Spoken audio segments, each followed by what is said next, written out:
Without, the night was cold and wet, but in the small parlor of the Burnham villa, the blinds were drawn and the fire burned brightly. Father and son were at chess. The former, who possessed ideas about the game involving radical changes, put his king into such a sharp and unnecessary perils that it even provoked comment from the white-haired old lady knitting placidly by the fire. "Hark at the wind," said Mr. White, who, having seen a fatal mistake after it was too late, was amiably desirous of preventing his son from seeing it. "I'm listening," said the latter, grimly surveying the board as he stretched out his hand. "Check."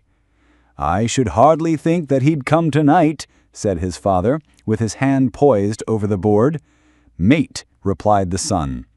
"That's the worst of living so far out," bawled Mr. White, with sudden and unlooked-for violence.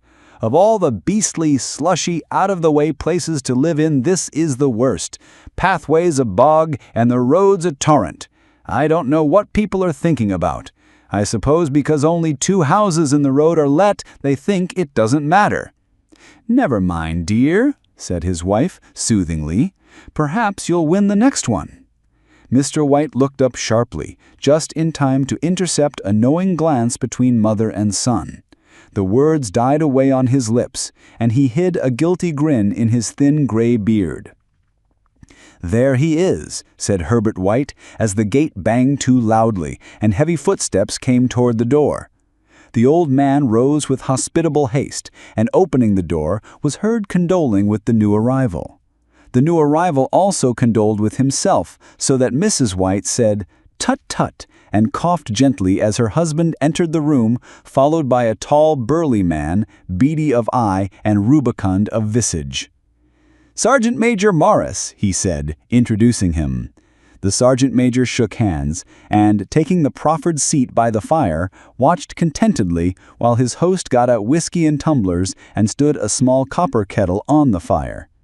At the third glass, his eyes got brighter, and he began to talk, the little family circle regarding with eager interest this visitor from distant parts, as he squared his broad shoulders in the chair and spoke of wild scenes and doughty deeds, of wars and plagues and strange peoples. 21 years of it," said Mr. White, nodding at his wife and son. "When he went away he was a slip of a youth in the warehouse. Now look at him."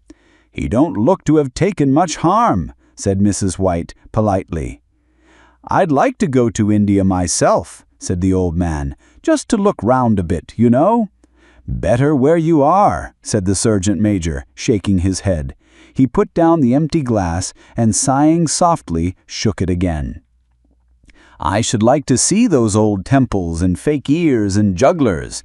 What was that you started telling me the other day about a monkey's paw or something, Morris?" "Nothing," said the soldier, hastily. "Leastwise nothing worth hearing." "Monkey's paw?" said Mrs. White, curiously. "Well, it's just a bit of what you might call magic, perhaps," said the sergeant major, offhandedly. His 3 listeners leaned forward eagerly.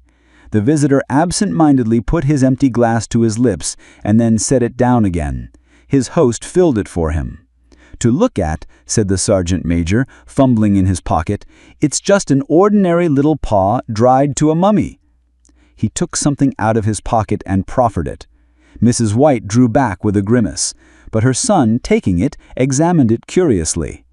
"And what is there special about it?" inquired Mr. White, as he took it from his son and, having examined it, placed it upon the table. "It had a spell put on it by an old fakir, a very holy man. He wanted to show that fate ruled people's lives, and that those who interfered with it did so to their sorrow.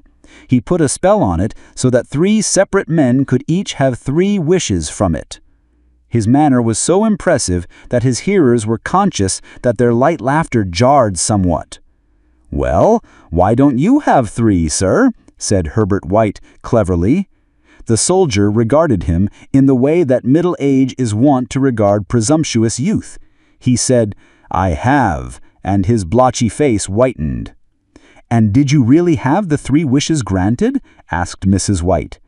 "I did," said the sergeant major, and his glass tapped against his strong teeth. "And has anybody else wished?" persisted the old lady. The first man had his 3 wishes. Yes, was the reply. I don't know what the first 2 were, but the third was for death. That's how I got the paw. His tones were so grave that a hush fell upon the group.